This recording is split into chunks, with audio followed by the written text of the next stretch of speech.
Жалпы қола дәуірінің археологиялық мәдениеттері өте көп. Бірақ кітап бойынша бізге 6 мәдениетті беріп отыр. Бірінші бізде мәдениет сымтасты мәдениеті. Екінші Петров мәдениеті. Үшінші Алакөл мәдениеті. Төртінші Федоров мәдениеті. Бесінші Сарғарылық мәдениеті.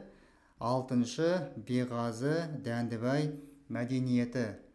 Біз алдыңғы сабақта айтқан болатынбыз, қола дәуірінде ең көп таралған мәдениеттің атын Андронов мәдени тарихи қауымдастығы деп айтқан болатынбыз.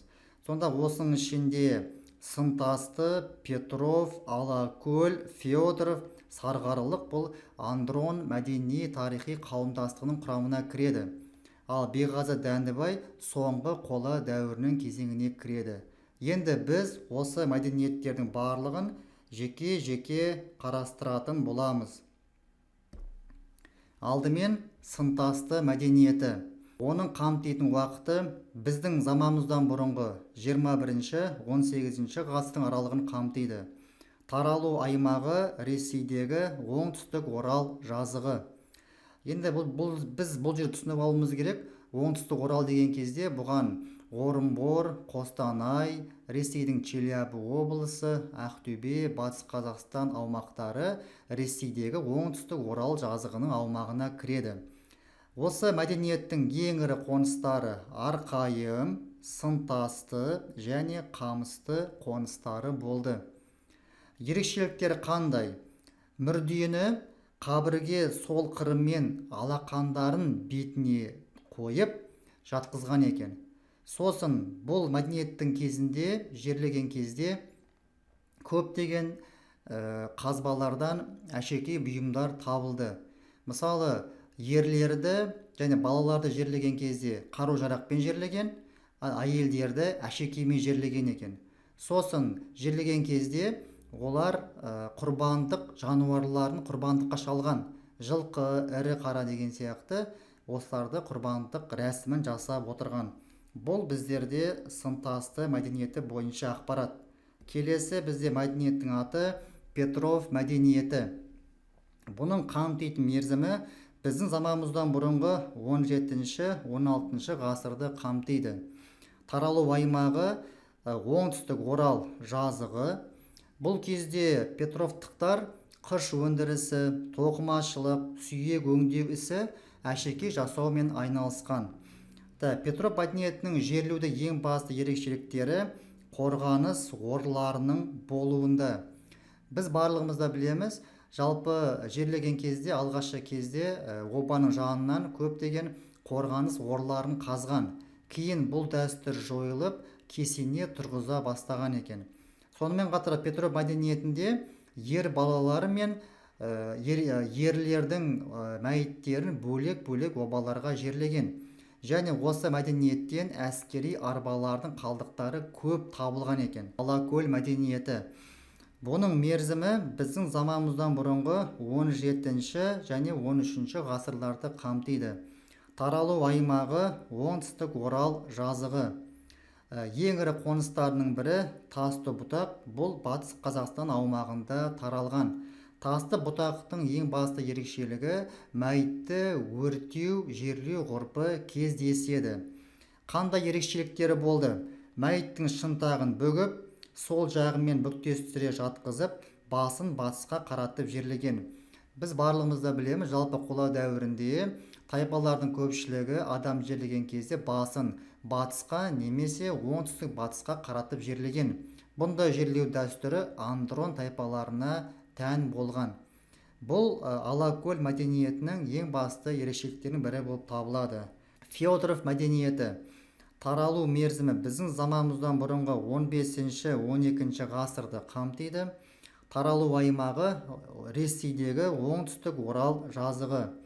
Енді Федор мәдениетінің обалары әртүрлі салынған, ең көпшілігі өзеннің биік жағалауында орналасқан екен. Сонымен қатар кейбір осы обаларды зерттеген кезде олардың қастарында үйінділер, тас қалдықтары табылған. Қандай ерекшелігі болды?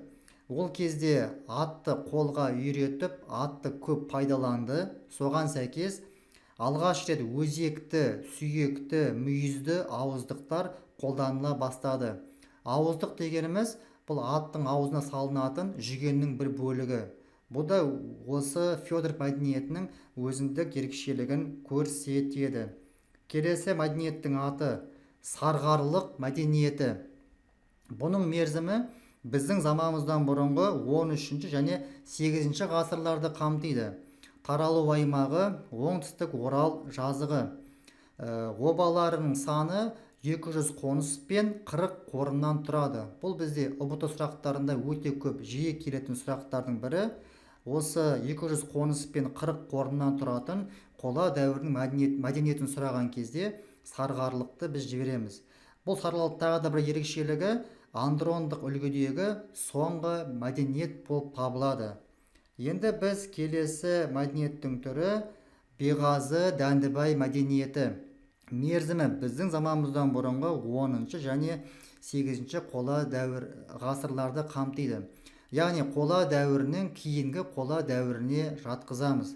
Таралу аймақтары Шығыс Қазақстан және орталық Қазақстан аймағында орналасқан. Нақты айтатын болсақ, Қарағанды қаласындағы Дәндібай ауылы мен солтүстік Балқаштың маңындағы Беғазы сайларынан табылған.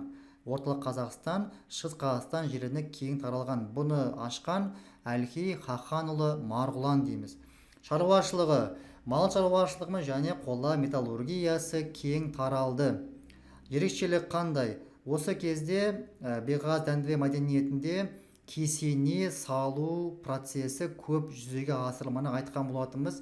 Алғашқы кезде обаларды қорғаныс орларымен қоршаған болса, кейінгі қола дәуірінде қорғаныс орлар алынып тасталады, оның орнына кесене салына бастайды. Тастардан, ұсақ қиыршық тастардан биік етіп, осы кесене салынды. Бұл Беғаз Дәндібай мәдениетінің ерекшелігі болып табылады. Жоғарыда аталған 6 мәдениеттің карта бойынша орналасқан жерін анықтайық.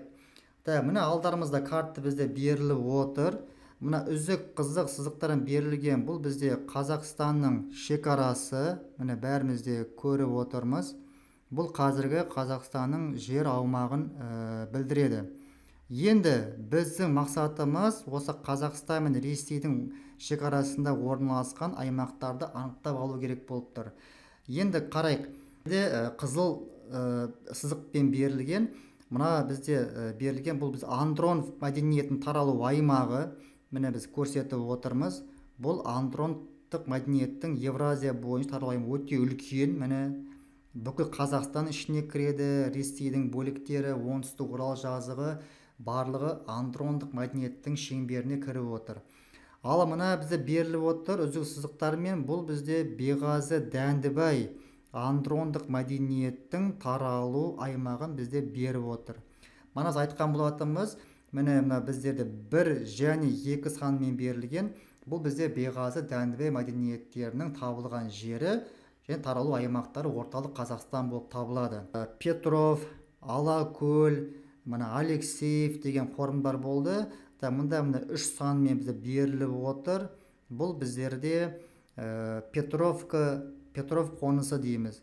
Айтқан болатын оңтүстік Орал жазығы деген кезде бұл жер Ресейдің оңтүстік аймақтары, Қостанай облысының жері, Батыс Қазақстан, Ақтөбе облысының жері кіреді деп айтқан болатынбыз. Сонда қазіргі Ертіс өзенін алатын болсақ, жер Жайық өзені Каспийге құйып жатыр.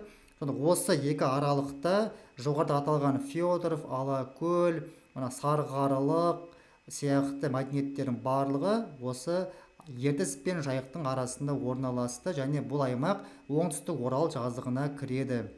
Қорыта айтқанда, дәуірінің мәдениеттері Қазақстан бойынша Ресей шекараларында өте көп орналасқан.